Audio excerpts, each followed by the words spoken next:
Mare. Pare, kaya na kayo. Ano ba naman kasi gabi? 9, 16, 17, 25, 36, at 37. Bali, ano ba ang huling sinumahan kagabi? 20,000, pare. Hindi ko naman. Murok yan, kaya Sige nga. Kalimutan na, 22. 32, birthday ko. 30. Parang nakakaloko, 32 meron ba? May 32.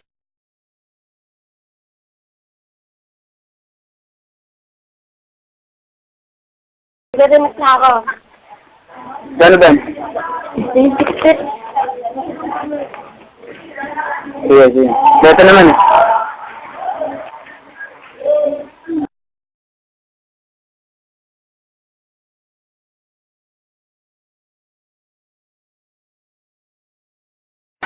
Next! Kano to? 460. Ah?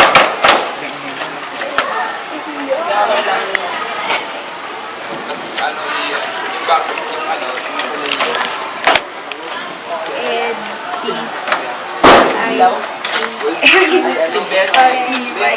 Silver?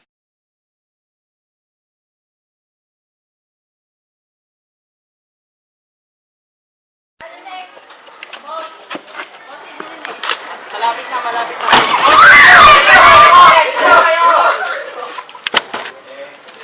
Luba! Bilisan nyo. Bilisan nyo. Luba!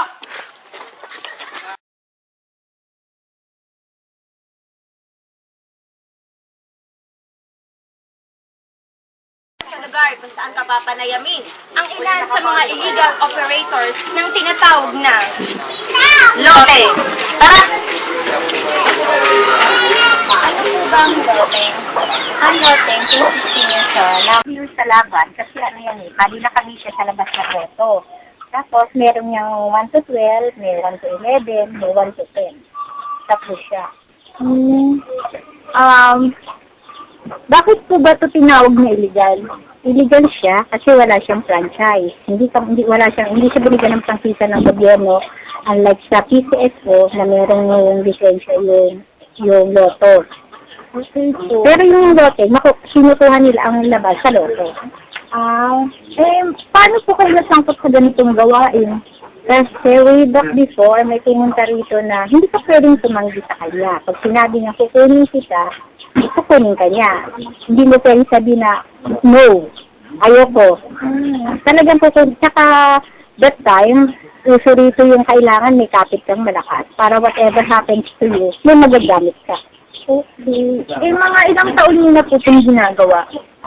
Sumagal siya ng almost 20 years po. Pero ngayon wala na. Gawa ng pinahinto. Gawa nung sa Manila. Gawa nung weapons ka. Nauli na po ba kayo ng polis? One time, oo. Paano po yun? Ano po nangyari sa inyo? Wala, dadaling ka lang doon kasi hindi naman siya ganun kalaking kaso kasi ang pinakakaso mo dyan, 1602 lang naman yan. Illegal gambling, 1602. Hindi kanila pwedeng saktan kasi once na sinaktan kanila, makakapag-counter visit ka sa kanila. Hindi ka rin pwede i-stay doon ng 2 days na wala namang reklamo sa'yo, walang demanda. Ano po yun? Dadaling lang po kayo doon, tapos, dadaling ka sa munisipyo, tapos tatawagan yung pinakabangka nyo na sasabihin, nahuli ko yung tao mo. Tapos yun, kaayusin na nila. Regluhin ka na nila para hindi bumalik sa taas yung kaso mo. Kung makukuha sa areglo, pag hindi, magkakakaso pa, pero doon hindi ka gagamit ng totoong pangalan mo. Di bali po yun, makukulong po kayo nun. Depende, merong klase na, pag hindi ka nasundan agad, makukulong ka ng mga 2 days, 1 night, ganyan. Pinakamatagal na yan. Pag nahuli ka ng Friday, bang makukulong ka? Kasi kinabukasan, walang opisina. Hindi ka matutubos. Di bali po, di ba po nahuli na nga po kayo? Bakit patuloy niyo pa rin pong ginagawa yung ganitong klaseng? Kasi maraming mga tao na doon lang sa asa. May ibang tao namin na may mga edad, hindi natatanggapin sa pabrika kasi may mga edad na, almost 50 na, o hindi natatanggapin sa pabrika yun. Bali, yun na lang po yung ikinabubuhay. O, yun doon na lang sila. Yun ang ikinabubuhay nila. Pag sinuswerte naman, malaki ang kobransya. Pag malaki ang kobransya, malaki ang porsyon. Magpatama. Pag nagpatama ka, malaking pera din. Eh, paano po yung pag-alimbawa na huli ng pulis, tapos nagkataong may sumama? Paano po yung tama ng tao? Hindi, pag nahuli kayo ng polis, automatic yun, tabla yun. Alam na po yun Basta hindi nakuha ng hindi nakuha ng polis yung rewata mo. Laban siya the following day. Pero pag yung huli talaga ang nangyari sa'yo, tablado na yun. Hindi sila mananalo. O, sad na sila. Girl.